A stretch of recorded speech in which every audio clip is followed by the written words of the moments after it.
ഈ വെജൈനയില് ഇന്റർകോഴ്സ് ചെയ്യുന്ന ആളുകളുണ്ട്. പക്ഷെ ചില പുരുഷന്മാർക്ക് ആനൽ സെക്സ് ചെയ്യാൻ വളരെയധികം താല്പര്യമുള്ള ആളുകളുണ്ട്. ചില സ്ത്രീകൾക്ക് അത് സമ്മതമാണ്. പക്ഷെ ചില സ്ത്രീകള് പുരുഷന്മാരുടെ ഭയങ്കരമായിട്ടുള്ള അമിതാഗ്രഹം കൊണ്ട് അത് സമ്മതിച്ചു കൊടുക്കുന്നുണ്ട്.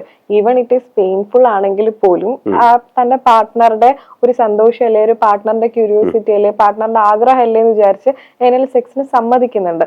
ശരിക്കും എങ്ങനെയാണ് ഒരു ബിഗിനർ എന്നുള്ള രീതിയിൽ ഏനൽ സെക്സ് പെയിൻഫുൾ അല്ലാതെ സേഫ് ആയിട്ട് ചെയ്യേണ്ടത്?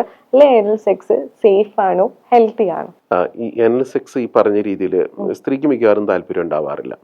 സ്ത്രീ ഫോഴ്സ്ഡ് സെക്സിന് വിധേയമാണ്, യൂസ്ഡ് ആവാണ്. അതായത് അവരെ യൂസ് ചെയ്യുകയാണ് ചെയ്യുന്നത്. അപ്പൊ പിന്നെ ഈ പറഞ്ഞ രീതിയിൽ പുരുഷന് വേണ്ടിയിട്ട് നിന്ന് കൊടുക്കുക. ചിലർ അതോറിറ്റീവായിട്ട് ചെയ്യുന്നുണ്ട്, അല്ലെങ്കിൽ ഭീഷണിപ്പെടുത്തിയും ഫോഴ്സ്ഫുള്ളി ആയിട്ട് ചെയ്യുന്നവരുണ്ട്. അപ്പൊ അങ്ങനെ ചെയ്യുമ്പോൾ ഏനൽ സെക്സ് എന്ന് പറഞ്ഞിട്ടുണ്ടെങ്കിൽ പൊതുവേ സേഫ് അല്ല. കാരണം നമ്മുടെ ഒരു ഏനൽ ഏരിയ എന്ന് പറഞ്ഞാൽ അതിൻ്റെ ഒരു പ്രത്യേകത എന്ന് പറഞ്ഞാൽ അവിടെ ഒരു ലൂബ്രിക്കേഷൻ ഇല്ല. രണ്ടാമത് ഇറ്റ്സ് എ ഹാർഡ് മസിലാണ്, ഒരിക്കലും ഫ്ലെക്സിബിളോ ഇലാസ്റ്റിക് ആയിട്ടൊരു മസിലല്ല അവിടെ ഉള്ളത്. പിന്നെ അവിടെ നമ്മൾ ചെയ്യുമ്പോൾ പിന്നെ ഈ ലൂപ്സ് ഉപയോഗിക്കണം, ലൂപ്സ് നല്ലപോലെ ഉപയോഗിക്കണം. എന്നാൽ പോലും അവിടെ യാതൊരു സെൻസേഷൻ ഇല്ലാത്തൊരു ഏരിയ ആണ്.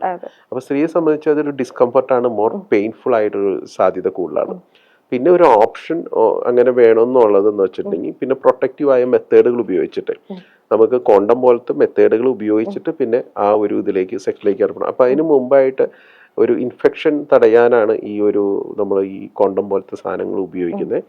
അപ്പം നല്ലപോലെ റൂബ്രിക്കൻ്റ് ഉപയോഗിക്കണം. പിന്നെ ഇത് ബൗൾ എംറ്റി ചെയ്യണം. അതായത് ഈ സെക്സിന് മുമ്പായിട്ട് ശരിക്കും ടോയ്ലറ്റിലൊക്കെ പോയി ബൗൾ എംറ്റി ചെയ്തതിന് ശേഷം മ്യൂച്വൽ കൺസെന്റ് വേണം. രണ്ടുപേരും മനസ്സുകൊണ്ടും പൂർണ്ണ സമ്മതം ഉണ്ടെങ്കിൽ മാത്രമാണ് ഇതിലേക്ക് ചെയ്യേണ്ടത്, അല്ലാണ്ട് ഫോഴ്സ്ഫുള്ളി ചെയ്യേണ്ട ഒരു കാര്യമല്ല.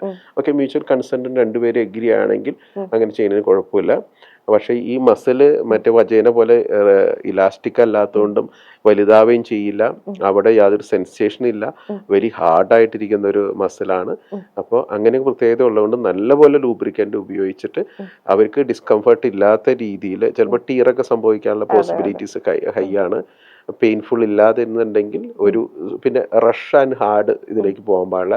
വളരെ സ്ലോ ആയിട്ട് വേണം അപ്രോച്ച് ചെയ്യാനായിട്ട്. പാർട്ട്ണറുടെ ഫീഡ്ബാക്കും അവരുടെ കംഫർട്ടും നോൺ വെർബൽ കമ്മ്യൂണിക്കേഷനും വെർബൽ കമ്മ്യൂണിക്കേഷനും കിട്ടുന്ന അനുസരിച്ച് വേണം ഇത് വേണമെന്നുണ്ടെങ്കിൽ പ്രാക്ടീസ് ചെയ്യാനായിട്ട്.